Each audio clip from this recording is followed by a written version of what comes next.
Okay, so hello everyone. Welcome to this week's EEB virtual seminar. And today we're very glad to have Dr. Perfecto as our speaker. And first, let me do a brief introduction. So Ivette Perfecto is a James E. Crowfoot Collegiate Professor of Environmental Justice at SEAS. Her work focuses on complex ecosystem dynamics and the application of ecological theories to agricultural systems. And today she will be talking about organization of ants in a novel ecosystem and pest control in coffee farms. So let's welcome Dr. Perfecto. Thank you, Cillian. Thanks for the introduction, and thank you all for coming to the seminar, and thanks to EEB for inviting me to share my research with you all. So before I get started, I want to thank and recognize the many people that have made this research possible, and that includes the many graduate students in my lab and John's lab that have participated in one way or another in this research, our field assistants and coordinators, both in Puerto Rico and in Mexico, and of course the farmers who have welcomed us to work on their farms. So 3 themes have motivated my research since I began as a graduate student here in Michigan. One is ant community structure, trying to understand the interactions among ant communities and how these interactions contribute to their assembly. The second one is of a more applied nature, and it has to do with the role of these organisms in agroecosystems, both positive and negative, but with an emphasis on biological control of pests. And the third one is also applied and is biodiversity conservation in agroecosystems, trying to understand the role that agriculture plays in the conservation of biodiversity, as well as the role of biodiversity in agricultural productivity and sustainability. And of course, the book that John and I wrote, Coffee Agroecology, focuses on all of these 3 themes, but within the coffee agroecosystem, which has been the focus of our research for more than 20 years. More recently, these themes have also come together in the concept of novel ecosystems. But what is a novel ecosystem? Well, in ecology, conservation biology, and in particular in restoration, we have seen the emergence of the concept of novel ecosystems. Although the concept is defined differently by different people, it is still highly debatable and is a very controversial issue. But one characteristic that is common to all novel ecosystems is the coming together of species that have not interacted through their evolutionary history. And invasive species have been a focus of the controversy within the concept of novel ecosystems. There are certain species certain non-native species that become invasive, of course, and that wreak havoc around the world. And here are 3 examples that are very well known to all of you: kudzu, the cane toad, and the zebra mussel. However, sometimes these initially invasive species are somewhat regulated without human intervention and are eventually incorporated into the community of native species. And an example of this is the red imported fire ant, Solenopsis invicta, in certain parts of Texas. Solenopsis was introduced to Texas in 1980. And this paper by Morrison shows that 7 years after their introduction, 80% of the native ant community had disappeared completely.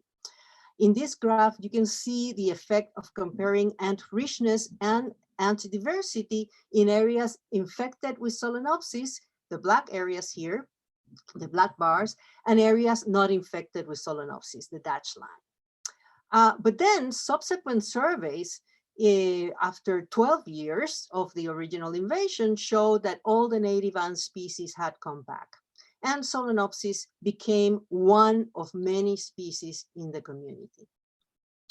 Now, agricultural ecosystems are by their very nature novel ecosystems. Most frequently, they emerge with exotic species at the core of their existence, since many crops and animals that are intentionally introduced are non-native species. Here, for example, we have a coffee farm from Puerto Rico. And of course, coffee, the main crop, is from Africa. Then you can see some bananas and oranges and chicken. A chicken is hiding over there. And of course, these are from Southeast Asia. And then in the foreground, you can see malanga and jautía and an avocado tree here in the background. And these, of course, are from the Americas.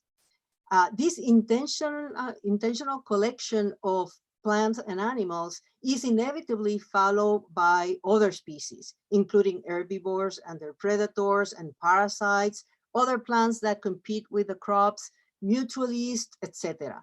Some of these are native species and some of them are introduced species. And as a matter of fact, most of the pests in agroecosystems are introduced species from the region of origin of the crop. And this is certainly true for coffee. The three main pests in coffee in the Americas, the three main pests in the Americas are non-native species. Here you have the coffee berry borer, which is from Central Africa, then the coffee leaf miner, which is of uncertain origin, but it's suspected that the origin is the island of Reunion in the eastern part of Madagascar. And then the coffee leaf rust, which is from East Africa. The focus of this talk is on the work that we have been doing recently in the novel and on the novel and community in Puerto Rico coffee farms. It has two parts. I will first describe this novel and community in the coffee agroecosystem, focusing on two species, the two most abundant species, Solenopsis invicta and Wasmannia auropunctata. Then I will describe the work that we're doing regarding the role of these species on the control of two main coffee pests, of two main coffee pests, the coffee berry borer and the coffee leaf miner. But I will start and end this section of the talk with two stories of farmers in Puerto Rico. One is the story of Don Bernardo, and the other one is the story of Doña Librada. Now, most of the data that I will present today comes from the study, a study that we're doing in Puerto Rico on 25 coffee farms that are distributed throughout the central and western part of the Central Mountain region in Puerto Rico, which is the main coffee growing region in the island. And we try to include in these 25 farms, we try to include a wide range of coffee management systems with respect to shade trees. For those of you who are not familiar with the way that coffee is produced, here I have this diagram that many of you know it very well, of the different ways in which coffee is produced, going from the very diverse and dense agroforestry systems all the way to coffee monocultures with no trees whatsoever. And here's some examples from farms in Puerto Rico. Here you have a very dense agroforestry system that can hardly be distinguished from an agroforest, at least from above. And here you have an intermediate type of system with many fruit trees and a variety of crops. And these tend to be much more common in Puerto Rico. And here on top, you see something close, not quite, but close to a monoculture, which is a coffee combined with plantains or bananas, also very common in Puerto Rico. Now, to sample the ant community, we established 10 by 10 meter plots, more or less the size that you can see here in this slide here. And we selected randomly 20 coffee plants, and we place tuna baits, which is our favorite way of sampling the ant community. Tuna baits, we place 5 tuna baits per coffee plants. And then we waited for a while, and here you see John in one of our baiting sessions waiting for the baits to be discovered by the ants. And after about 30 minutes, we will go back to this baits, and we will record what is the species that's occupying that bait. We did this from 3 times from January 2019 to January 2020. Now, before we talk about the results, let me say something about the ants of Puerto Rico. What we know of Puerto Rican ant taxonomy and biogeography comes primarily from Smith, who published The Ants of Puerto Rico in 1936. Then, more than 50 years later, Wilson published Biogeography of the West Indian Ants. And finally, in the 2000s, Snelling and Torres were finishing an update of the ants of Puerto Rico when they both died prematurely, unfortunately. And so it remains as a manuscript. According to Snelling and Torres, there are 91 species of ants in Puerto Rico belonging to 39 genera. Of these, 25, and that's 27.5%, are introduced. And of the 66 that are native, only 18 or 27.3% are endemic to the Caribbean region. Now, the proportion of native species in the coffee agroecosystem in Puerto Rico is even higher. This is a list of the species that we have recorded from the 25 farms that we work on. Of the 21 species that we have recorded in these farms, these are the native species, and these are the introduced species, which represent 38% of the ant community.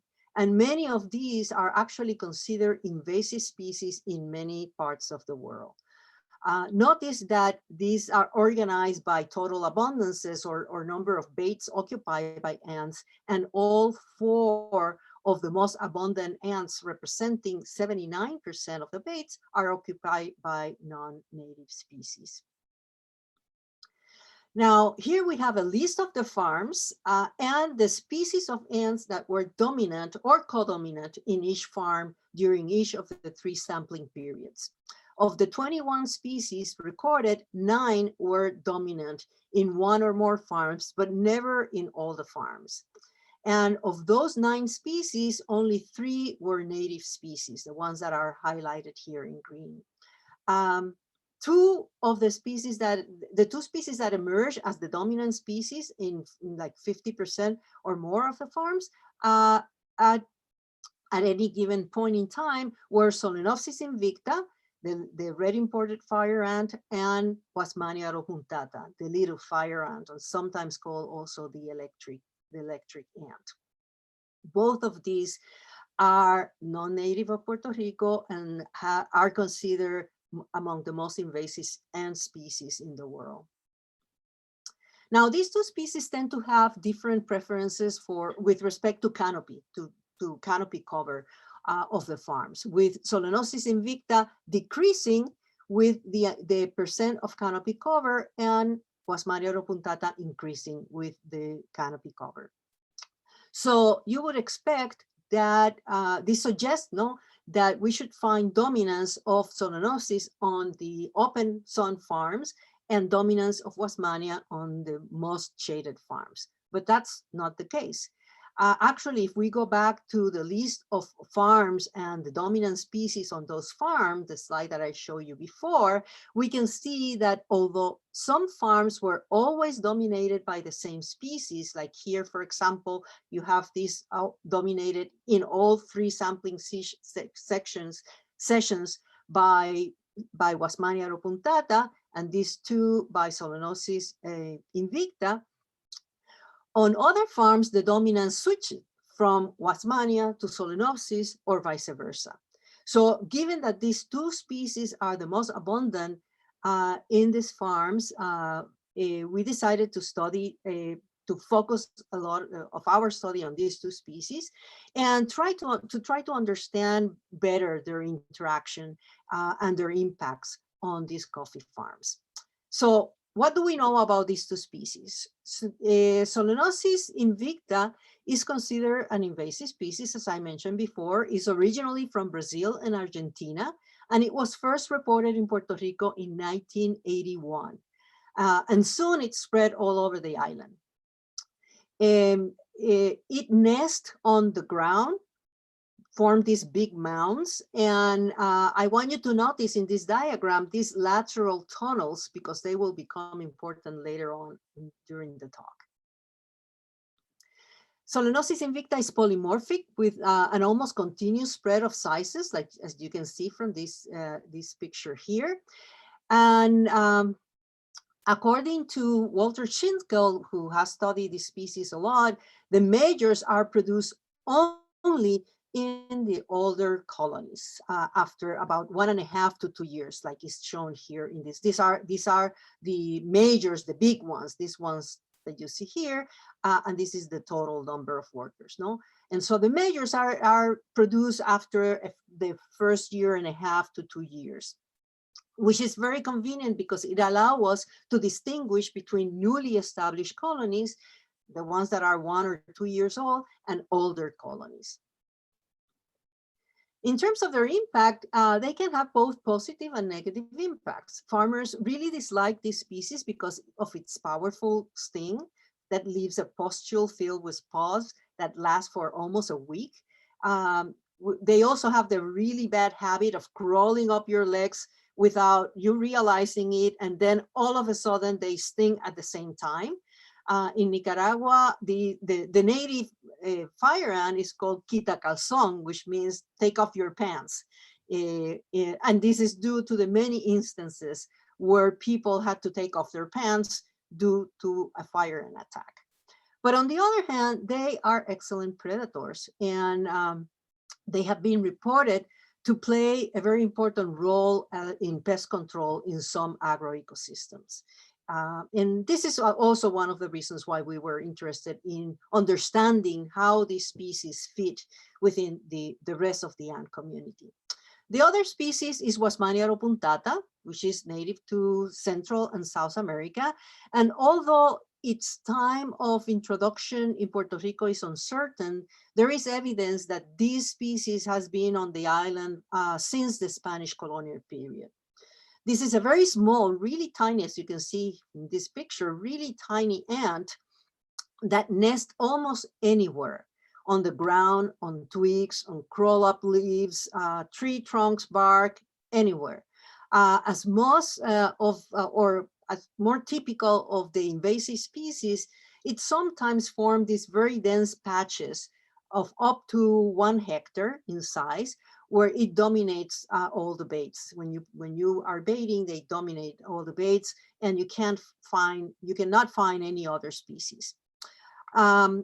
Also, like the fire ant, Wasmannia has a very powerful sting, and because it gets attracted to the sugars that are on the berries, the coffee berries, when they are ripened during harvest time, it becomes a big problem because coffee collectors avoid areas where Wasmannia is concentrated. And sometimes the whole production in those patches can be lost.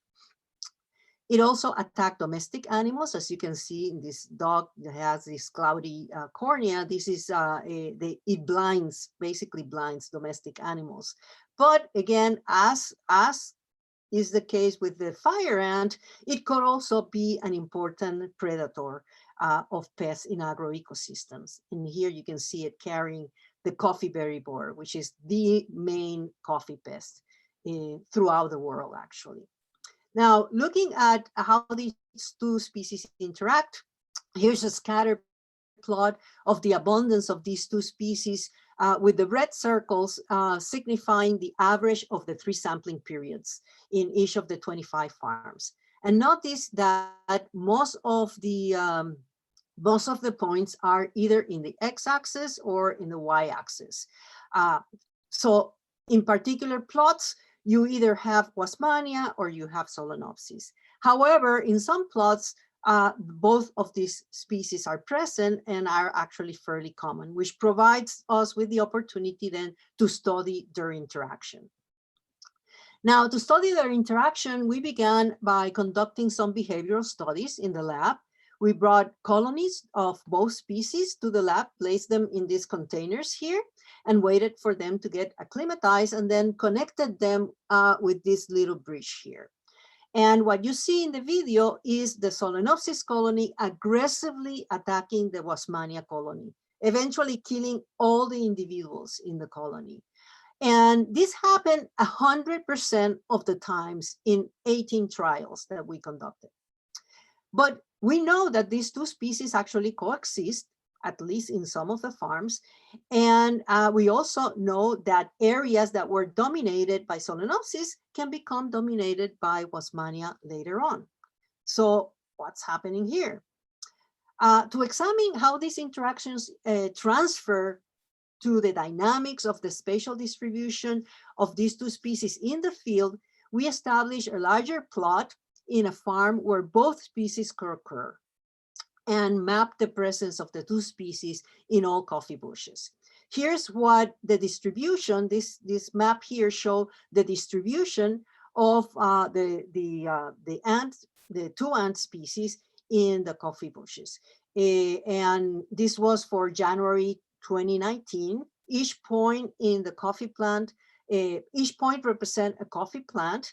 Dark blue represent foragers from older colonies of Solenopsis, and the light blue represent foragers from young colonies of Solenopsis, and the open circles represent Wasmannia foragers. The size of the circle represent the percentage of the beds that were occupied by the species. And here's the same plot a year later, in January 2020. And I want you to, it looks similar, but not exactly the same. I want you to look at this corner, and here you can see that it is dominated by Wasmannia in 2019, but then in 2020, all the Wasmannias have disappeared in this patch at least, and Solenopsis from older, all the Wasmannia have disappeared, and Solenopsis from younger colonies are occupying that area. And then another patch here that I want you to focus on. This one has both Wasmannia punctata and Solenopsis from older colonies. And then when you look a year later, you can see that the Wasmannias are becoming stronger, and the Solenopsis are beginning to disappear. And using this information, you know, from this plot and another plot that we have in another farm, we estimated the competitive effect of Wasmannia on Solenopsis and Solenopsis on Wasmannia. And as you can see here, the effect of Wasmannia, the competitive effect of Wasmannia on Solenopsis is stronger than the competitive effect of Solenopsis on Wasmannia. Turns out that there is a phorid fly parasitoid that attacks Solenopsis invicta, similar to those that attack Azteca ants in Mexico that some of you have heard about from John's work and his students. So this picture was taken by Alex Wild, who takes wonderful pictures of ants that you can find in the internet. But here's the phorid parasitoid and the fire ant. Now, here's a video. And I want you to focus, forget about this fly here. This is a common house fly, but focus your attention on this circle here, or this is the phorid fly parasitoid. So I want you to notice that they go after the larger ants. There's a distribution of size. There's some larger ones and some smaller ones. And I want you to follow the phorid and see how they basically are looking for the bigger ants. You see up there. The phorid is basically looking for the bigger ants, in some cases actually attacking you can see them attacking the bigger ants and ovipositing on the bigger ants. Okay, now the phorid fly parasitoid is most likely the reason why these foraging tunnels are so common in fire ant colonies. Here in this video, you can see the ants foraging in one of these underground foraging tunnels. Normally, the tunnels are covered, of course. Here they are uncovered so that you can see the ants foraging there. But normally, the tunnels are covered and protect the ants from the parasitoids. So these tunnels allow the ants to go further distance away from their mounds, where most of the phorids are concentrated. So here's what we think is happening. First, you start with a piece of empty ground. And that area can be colonized either by a queen of Solenopsis invicta or by a queen of Wasmania aropunctata.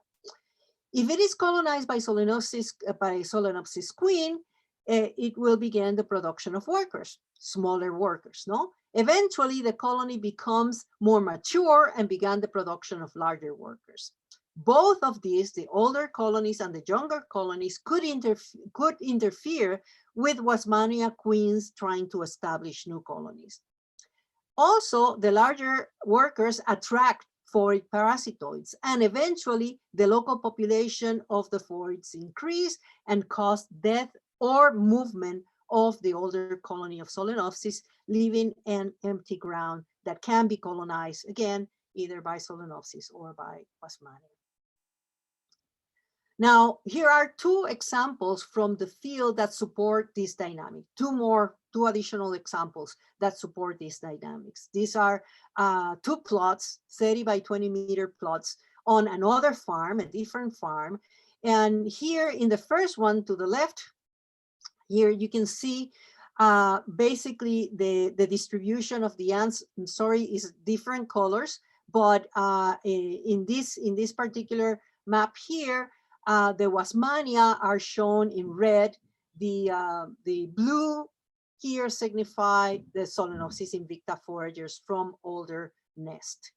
After 6 months, there are some changes, a few more Solenopsis foragers, but Wasmania is taking over. Wasmania is increasing in its foraging over the older Solenopsis colonies, Solenopsis foragers. And then 6 months later, we see the almost complete exclusion of Solenopsis and a dramatic increase in Wasmania aropunctata.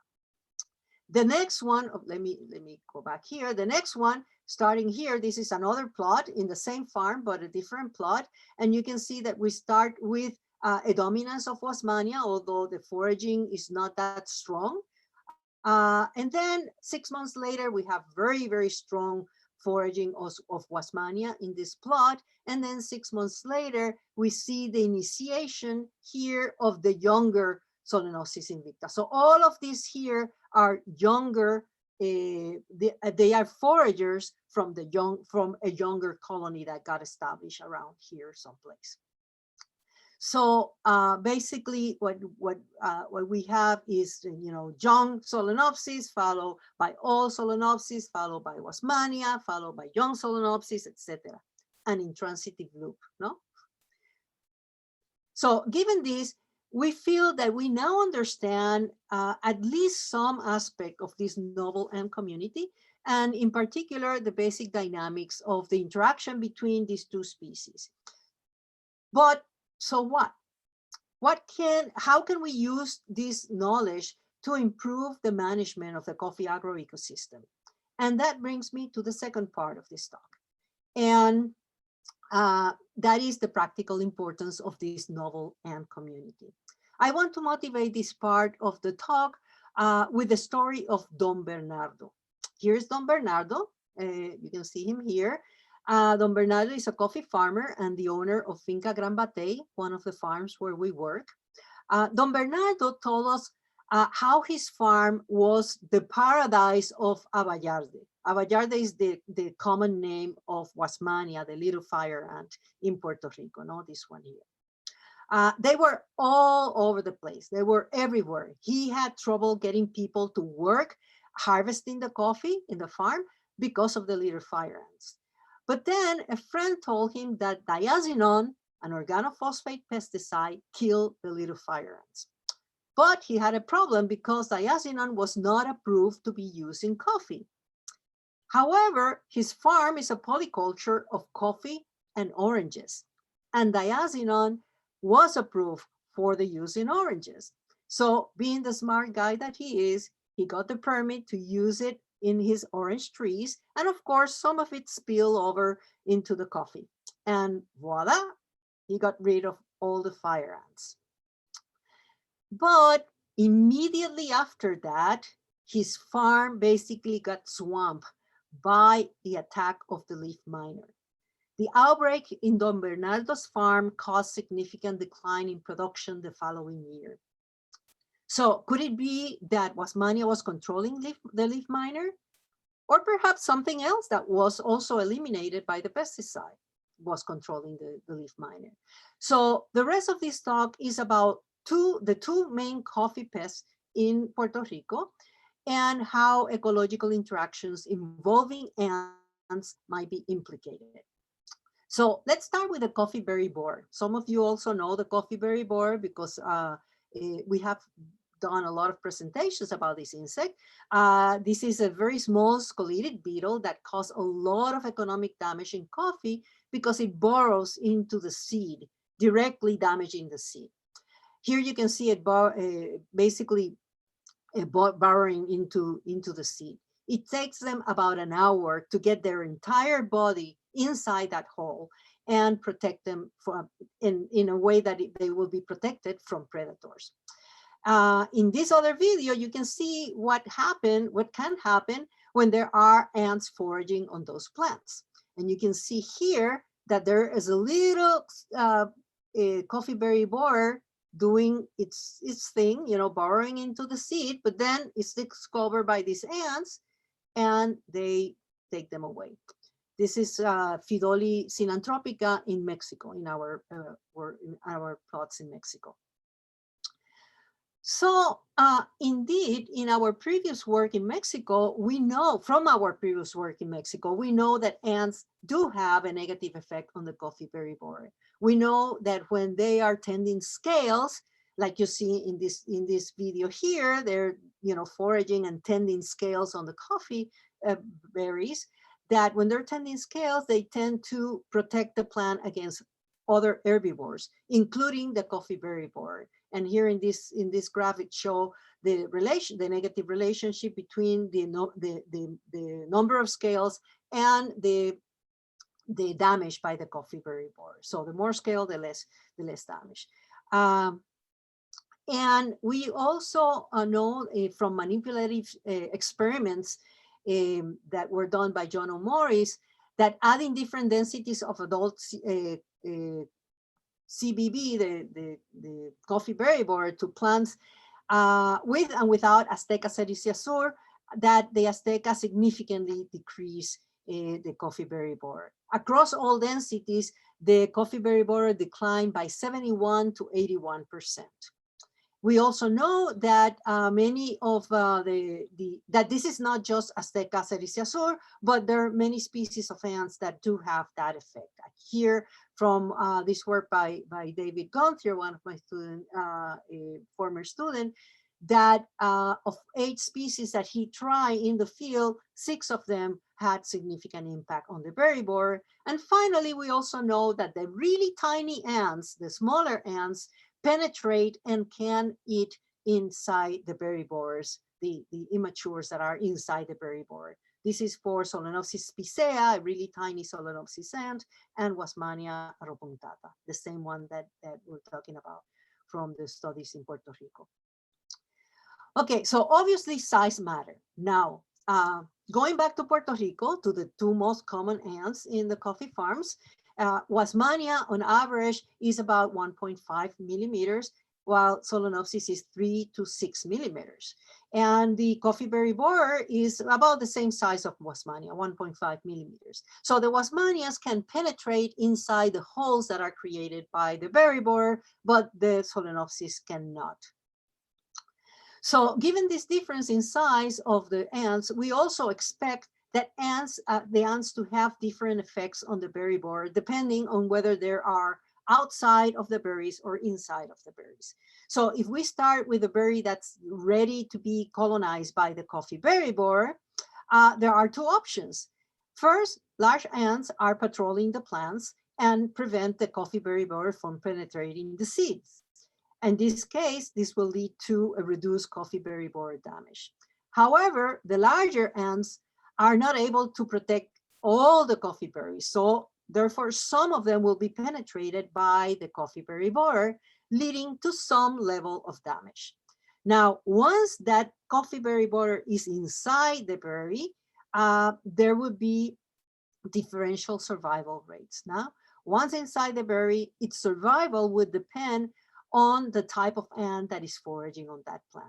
If the plant is occupied by aggressive large ants that prevent the smaller ants from entering the holes of the berries, then that will lead to a survival of a successful survival, the survival or successful reproduction of the coffee berry borer inside the berry.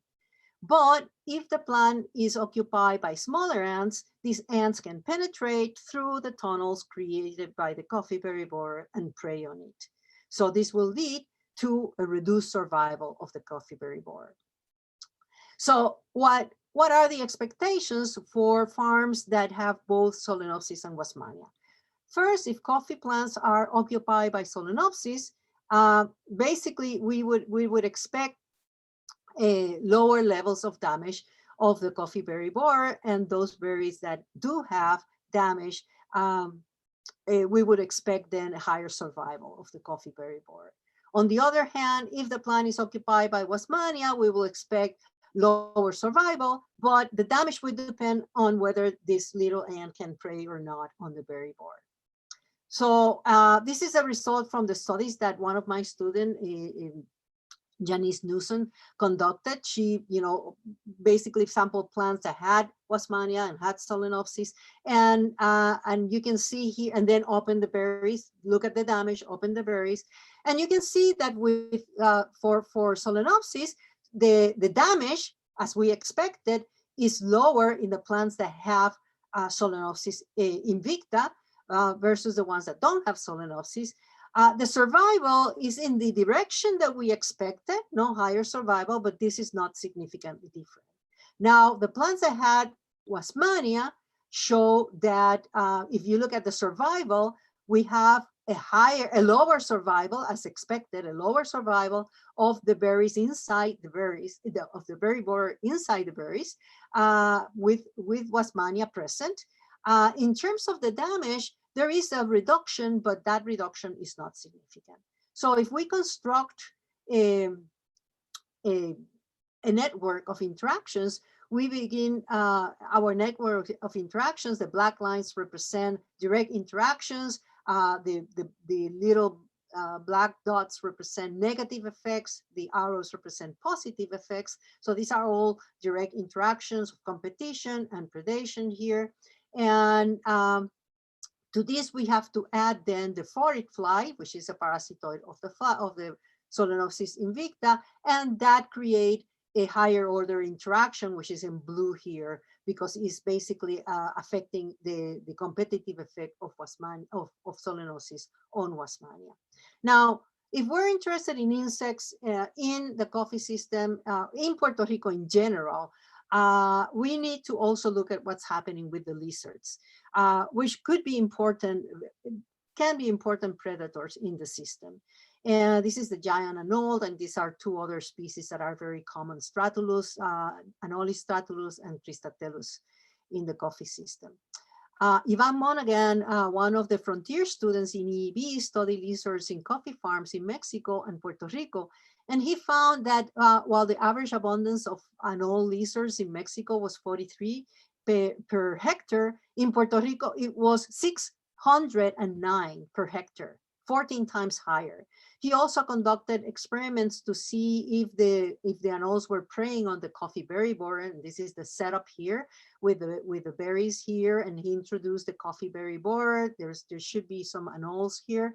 And what he found, he did that in Puerto Rico and in Mexico, and he found that the anole lizards reduced the damage of the coffee berry borer by 49% in Mexico and by 83% in Puerto Rico. So the combination of that big effect, predatory effect, and the fact that they are so abundant in Puerto Rico indicate that they could play a very major role in Puerto Rico. So we add the anole lizards to our network here. But what about the relationship between the anoles and the ants? Also, anoles have been suggested to be potential predators of another important pest, which is the coffee leaf miner. So we decided to investigate this relationship. Here's the coffee leaf miner. the different stages of the coffee leaf miner. Heavy infestation can cause up to 80% reduction in yield. And you see this motion that the miner is, this is after it leaves the mine, it start netting the pupae, and it has this back and forth motion that could be fairly attractive for lizards, which are visual predators, no? And this happened during the day when the lizards are foraging. And so we conducted, and taking advantage of the fact that we knew what species of ants were in what plants, we sample the ants, and we sample the lizards, and we sample the miner. And here you can see a very strong negative relationship between Wasmannia. We found a strong relationship between patches that had Wasmannia and the lizards, no? the anole lizards.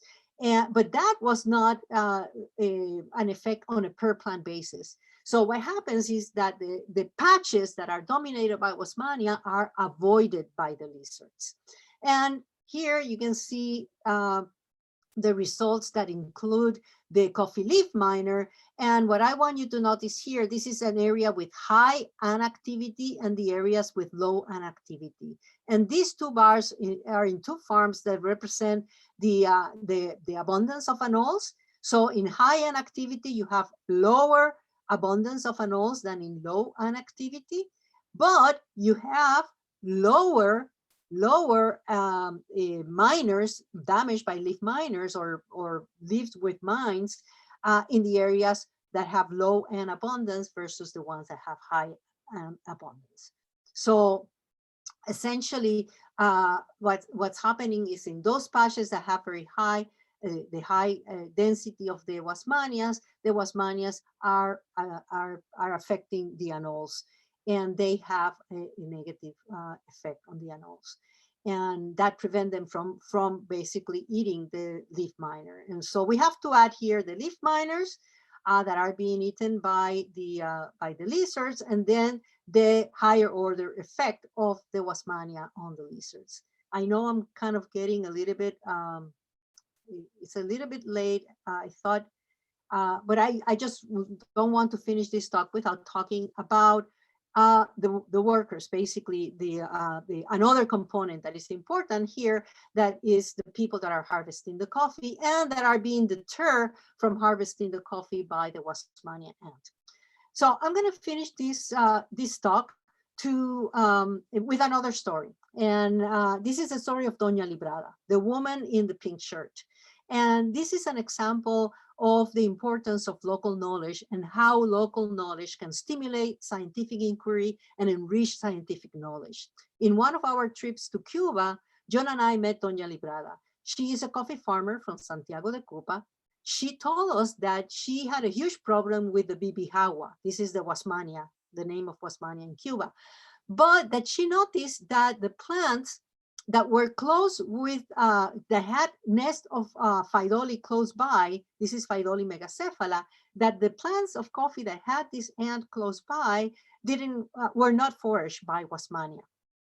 She also noticed that the Wasmannias were preying on the berry bar. So she didn't want to get rid completely of the Wasmannia because she knew that they were preying on the coffee berry borer. So what she did, she developed a technique to transplant the nest of the Phaidoli megacephala when they were getting ready to harvest the coffee. And by doing that, then these plants were occupied by Phaidoli megacephala, and the Wasmannias went away during the harvest season. Then eventually the Phaidolis abandoned that area and the Wasmannias came back. Brilliant, no? So Doña Librada's story stimulated us to begin thinking about how can we use the knowledge that we have generated about the ant community in coffee farms to manipulate it and enhance the positive effects when they're needed and reduce the potential negative effect. For example, during pruning, we can do some pruning meaning cutting some of the shade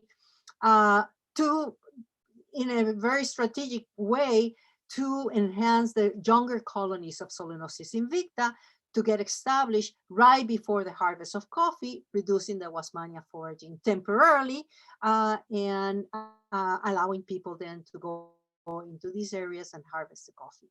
We should also explore deeper interactions between the lizards and the ants. My student Iris Rivera is doing some of that work. So there's a lot that we can do in terms of manipulating the system with the knowledge that we already have about these ant communities. The coffee agroecosystem in Puerto Rico is a novel ecosystem that have existed since coffee was introduced about 200 years ago. The animal community within this ecosystem is a novel community that has both native elements and introduced elements that are interacting with one another. Understanding these interactions will allow us to manage the system in a way that enhances the positive effects and minimize the negative ones. But equally important, I will argue, it could provide ecologists with insights about how communities are assembled, regardless of their evolutionary history. And I'm sorry that I went a little bit over time, but thank you very much. Thank you, Professor Perfecto. And now it's question time. So you can either unmute yourself and speak up, or if you have questions, you can also put that in the chat box. Okay. Gina? You're, yeah. So that was fantastic. So I have a question about, it seems like Solenopsis, I'm wondering, is Solenopsis better at guarding than the Invicta is at burrowing and killing? So have you ever thought about sort of those two in terms of their competitive effects on the wait, Solenopsis Invicta versus Wasmannia. Oh, sorry. Yeah, Wasmannia. Sorry. So Solenopsis is, it seems like it's good at guarding, right? Guarding the plants. Guarding what? Guarding. So from your flow chart, it seemed like the big Solenopsis were sort of performing this, you know, they could guard the coffee plants, whereas the smaller one was capable of getting down into the borer itself, right? So I'm wondering if you thought about those two strategies of guarding versus predation, which one would be more efficacious, do you think? Well, I think that it's important to avoid the damage to start with, no? So in this particular case, they not just guard the plants, but they can also prey on the coffee berry borer. So that will have an impact also on the population of the coffee berry borer. Because in our work in Mexico, we have an ant that throw them away. You know, I don't know if you remember that, but they throw them away from the plant, but they don't kill them. In this particular case, the Solenopsis do kill the coffee berry borer. So I think that role of protecting the berry borers from being damaged to start with is very important, because once there is a hole there, it can get colonized by fungus also, and all sorts of other stuff. And so, and the price of the coffee is reduced as well, because the weight of the coffee is reduced and all that. So I think that is more important to be able to guard the berries against the initial damage. Very cool. But once there is some damage, and they cannot protect every single berry, no? But once there is some damage, it's good if you have smaller ants there, because then they can get rid of the the ants that mean the berry borers that are inside. Yeah. Nice. Okay, and there is a question from Nathan. So, does anyone work on the ecology of phorid flies? I know there's a lot of work on how they affect ants. And does anybody study just phorids? Nobody in our group is just focusing on the phorids, but we are very interested in the ecological interactions that involve the other ant species, and the way that the phorids alter the competition between the ant species. No, we have Zach, for example, and Iris are doing some work with the relationship between the Solenopsis invicta and Phytoli megacephala, which is that other species that was mentioned by the woman from Cuba. And there are some areas in the coffee farms where you find there seems to be some association between Phytoli megacephala and Solenopsis invicta. And that relationship is very likely mediated also by the phoids. So, and then there are some native species that are attacked by the phoid species as well, by a different phoid, but also from the same genus, Pseudactyon. So there's a lot of really interesting stuff happening with the phoids there. Okay, and Catherine? Yeah, I have a question. Thanks, Yvette. One more great talk. I'm curious, I know you mentioned that coffee was introduced to Puerto Rico 200 years ago. I'm curious, do you know, or does anybody who's studying the coffee ecosystem know how quickly after coffee is introduced do these native ants or introduced ants start interacting in this way with the pests? Because I'm wondering how quickly did they take on that role? And does this mean they're not doing something else that they were doing before? Because, you know, coffee presumably has been introduced at different times in different parts of the world. So I'm wondering how quickly this assembly occurs. Yeah, no, it's a really interesting question. And we always think about that, especially in the context of our work in Mexico, because there are all these very complex interactions that are really fine-tuned in terms of the chemical ecology of these insects and all that. And it was introduced less than 200 years ago, some of the species. So they quickly assemble, and the native species start once something become very common in the coffee farms, the native species start also attacking them, like the lizards. The lizards are preying on all these insects that are non-native species. But what I would say is that the coffee berry borer was introduced to Puerto Rico not that long ago. Actually, it was like in the 2000s. So it's not that long ago that the coffee berry borer was introduced. And I remember when it was first introduced, it was huge, the effect that it was having. I remember going to some of these farms and looking at the berries and seeing in some areas, like 90% of the berries being bored by the coffee berry borer. Now you go to Puerto Rico, and it's not that long ago, you go to Puerto Rico and, there's coffee berry borer, but there's like a 10%, damage or something like that. So the native and non-native species that are there are preying on this new introduced pest. Well, that's fascinating. Yeah, it must mean that they're constantly exploring for new opportunities. So that's very interesting.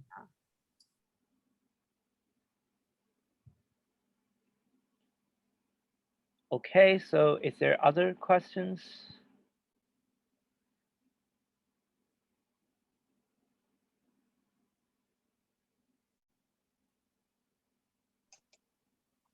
I'll ask one more since it's quiet. With this parasitoid attacking the Solenopsis, I thought it was really cool that, I would expect that over time you would the Solenopsis body size would become smaller, but instead what you're seeing is that this other ant that is smaller is moving in to the areas, right? So I don't want to say, I have more of a comment, but I guess what I'm wondering is, given that this small ant is moving in, do you expect that the selection pressure from the parasitoid would change the Solenopsis body plan and make them smaller over time? Or are we just talking about like the, replacement of Solenopsis with the smaller one? Well, I think that's happening, definitely. There's a replacement that's going on. However, I do think that there is, we suspect, and we have a little bit of evidence for this, but we're not, not enough.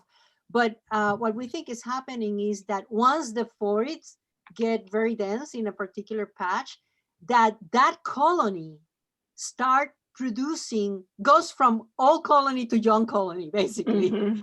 So, I mean, this could be problematic, but I think that the colony, the queen, start producing or stop producing, at least temporarily, stop producing the larger workers. And yeah, we think that that could be happening. Very cool. Yeah. And the other thing, Gina, that I should mention is that these are very specific parasitoids, so they cannot parasite the smaller ones. They cannot. There is actually another phorid parasitoid that attacked the smaller Solenopsis, but it's not very abundant. You know, you hardly see it. It's there, and we have seen it. It's there, but it's not very abundant. So the most abundant parasitoid is the one that attacked the bigger plants.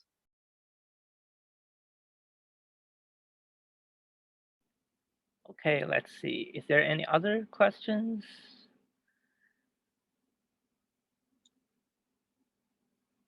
Okay, so if there are no additional questions, let's thank Professor Perfecto again for giving this very interesting talk. Okay. Thank you very much. Okay. And also thank everyone for joining us today. And I hope to see you in our next virtual seminar. Okay. Goodbye, everybody. Thank you. Bye.